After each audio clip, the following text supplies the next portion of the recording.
I think from a banker's perspective, it will be one that, deposits are growing every single day. But then again, is that sustainable?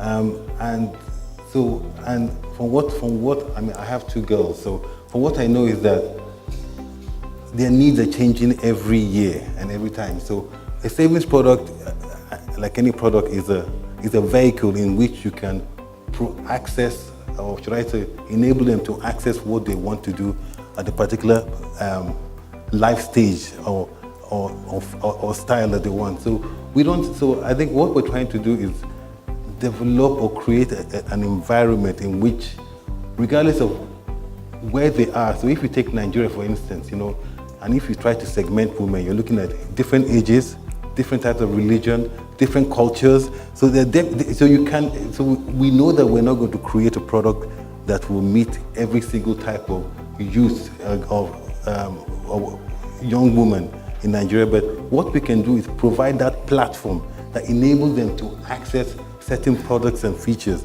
that will ensure that they are with us through their journey in life. So I think that's what for us will determine a savings product, a successful savings product, which we're still trying to build and will continue trying to build. So it's dynamic and not static, and it's not based on balance sheet figures.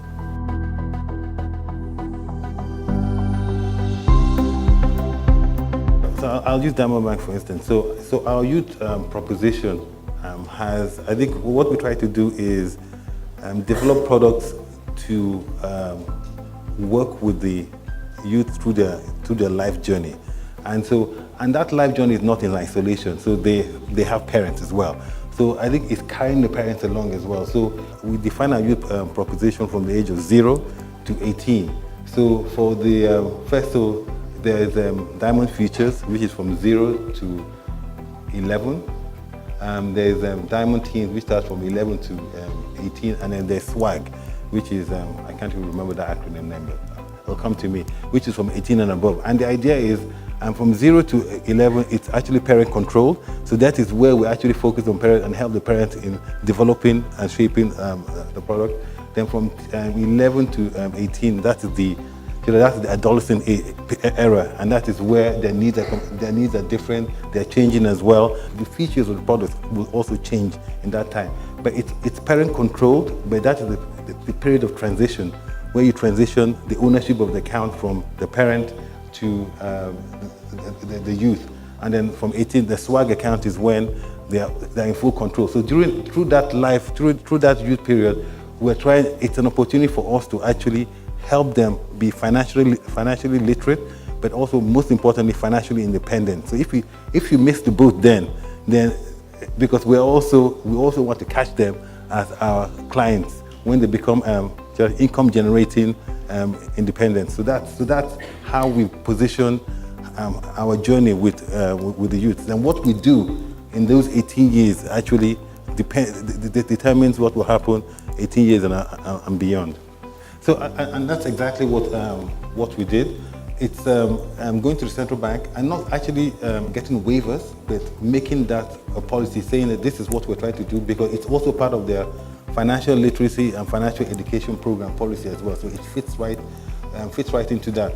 And it's also how you tell the story and how you market and position the product with the parents, and also when you're switching children from their futures account to the teens account.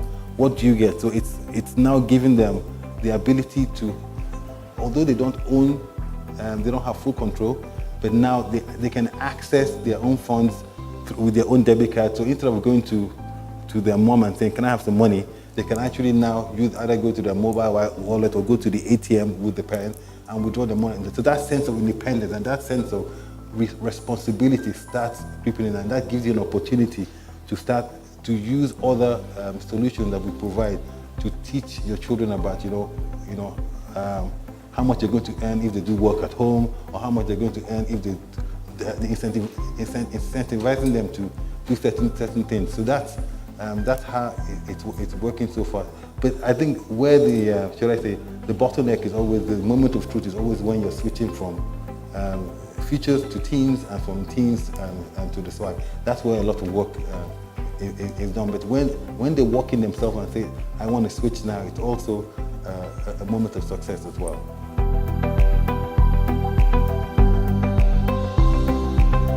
One of the successful things about our youth proposition is that we actually went out of the norm as bankers and actually worked with Women's World Banking to actually develop that solution. And to do that, we actually did some extensive market research to find out exactly the different life stages and what would be actually beneficial.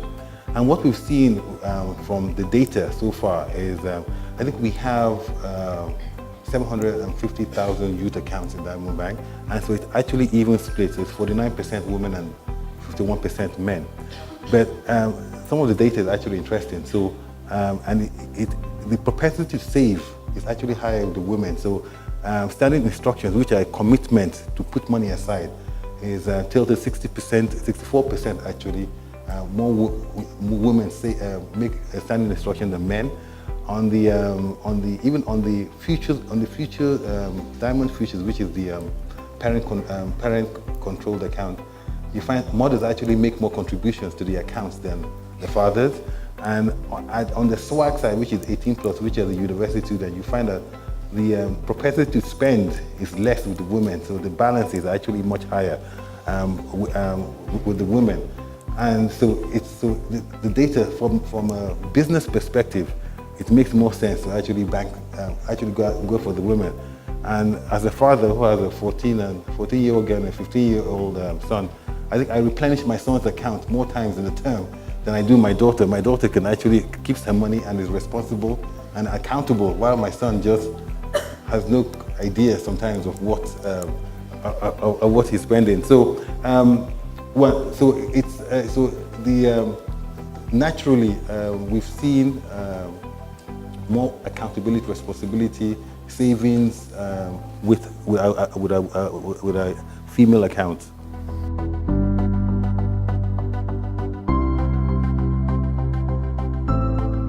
I think just providing consistent service, and their needs change as well. It's also understanding what their needs are going to be, and being proactive as well to keep them with you. So just as we've done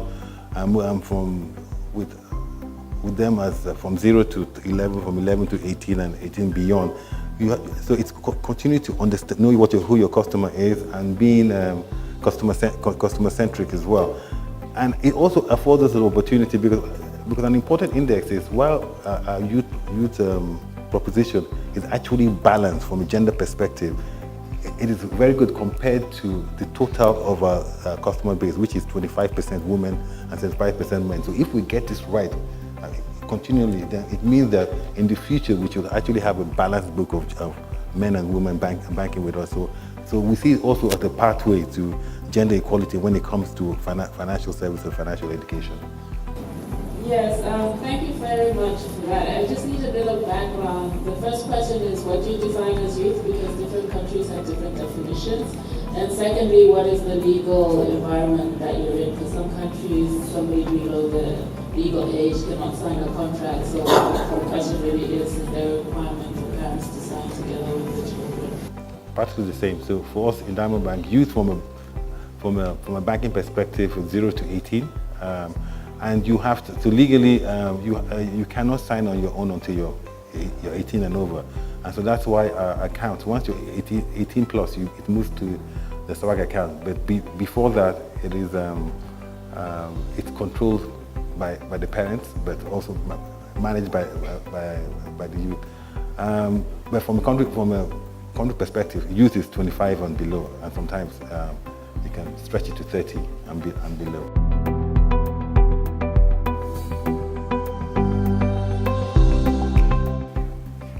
Okay, so from a consumer protection perspective, in designing the product, you have to go to central bank, and central bank will look at all those features from a contractual perspective, and also making sure that the children's rights are protected, the parents' rights are protected. And we've also designed it. I think the whole essence of it is designing it to make sure it is safe, it is simple, and it is smart. And that's what we've tried to do, so that the operationalization, execution, and rollout is as simple and as easy as possible and cost-effective from a retail perspective. So I think that's why it is broken down into three different, understanding that there are three different life stages in that youth segment. and making sure that we can, in each of those segments, operation is simple, and then transition is also simple. As well, so that in the end, it is not making sure it is easier for the customer to operate. And I think that, and I think that's why it has been successful from our own perspective and from our own measurements.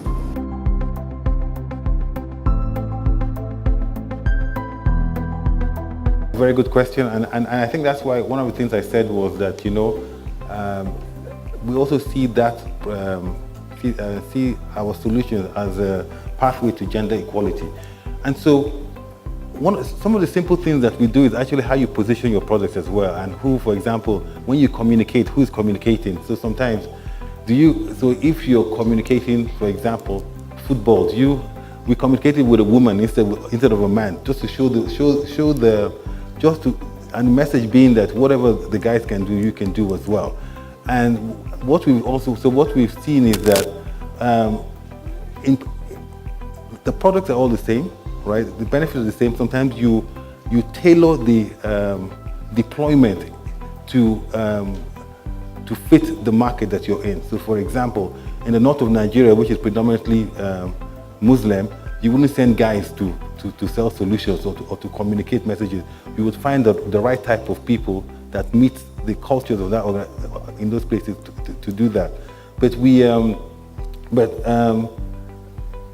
I also have a daughter who says, so part of financial education and literature, financial education and independence is also creating that environment to educate the youth as well, that what you can do, be whatever you want to be, and also demonstrating it in also the way that your organization is run as well.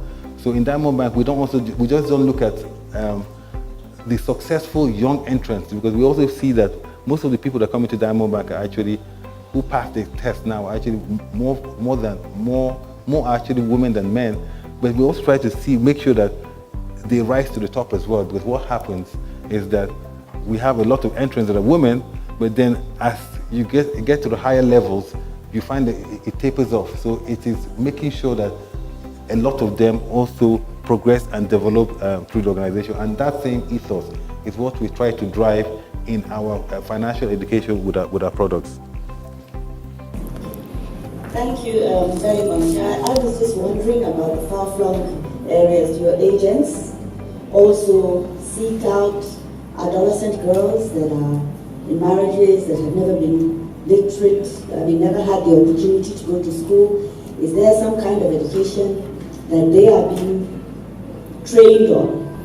Because I know you have agents, for them to engage those other women. And as you said, maybe they need to be female and all of that. It's critical because people are wary of putting their money in banks. And that is very, very important for them to understand that their money is secure and that they can access it at every point in time. The other point you made about women dropping off I think a lot of the bank's policies, not yours, I'm not talking about you,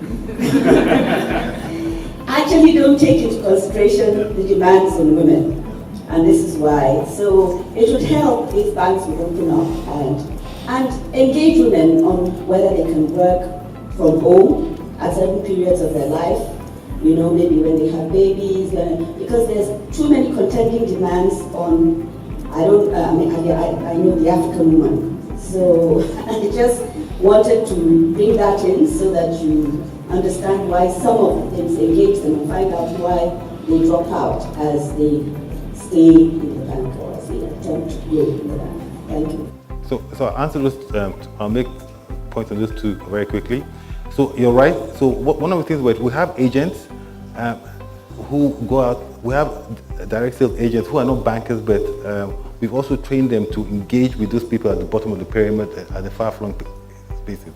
Our next step is actually to now collaborate with other agents of other fast-moving consumer goods who actually have built trust in those neighborhoods, to now collaborate with them to also sell those solutions and financial tools as well. So if we can't do it, we can't do it all ourselves, but we can also now collaborate with other industries to do that, because trust is very, very essential in that space.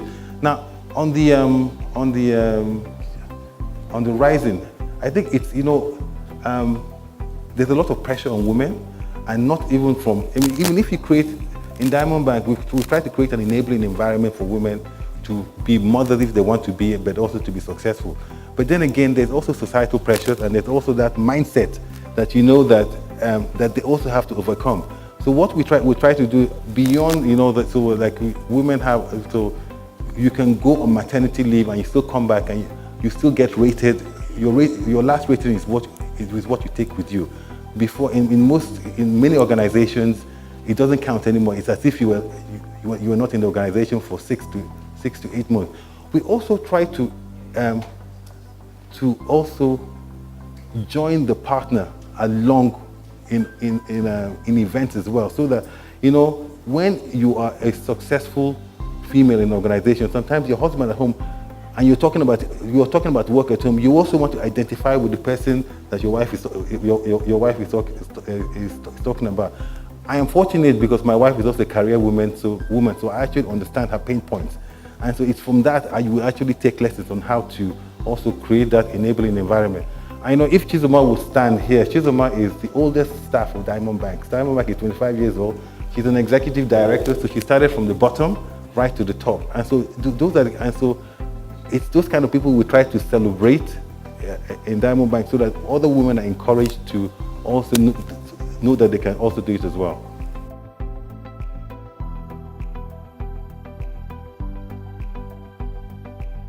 As an organization, we have a mobile-first philosophy. So we believe that all banking is going to be done on the mobile phone in the future, and I think 80% of our transactions are actually done outside the branch, and about 30% is actually, or more, is actually mobile. So that same ethos and philosophy is what we're actually using to drive our youth banking. And so we also understand that there's many parts of the country as well where many people might have limited access to mobile phones. We also understand there are places where even they might not have data to use our mobile app. What we try to do is, and in some areas we won't get there yet because the technology does not allow us to do that, or even the culture has to change as well. We are also beginning to partner, so on the data side, to make it more cost effective, we're using USSD. So we're coming out with USSD type solutions. So even if you have a dumb phone and you have your dumb phone and you're on the network, you can do banking transactions, you can open accounts and you can do banking transactions in a cost effective manner. And in some areas where they're limited access, we're also partnering with, we're partnering with one of the biggest telcos in Africa, MTN, to actually not only provide network, but also provide cost-effective devices, and also financial literacy of why it is economical for them to use that. We won't get that, so it's a plan, and I think we're trying to cover the area where we can be successful. We try to, make sure you get the quick wins before and then develop the route to market for the difficult, challenging areas which you will get to eventually. Diamond, your bank.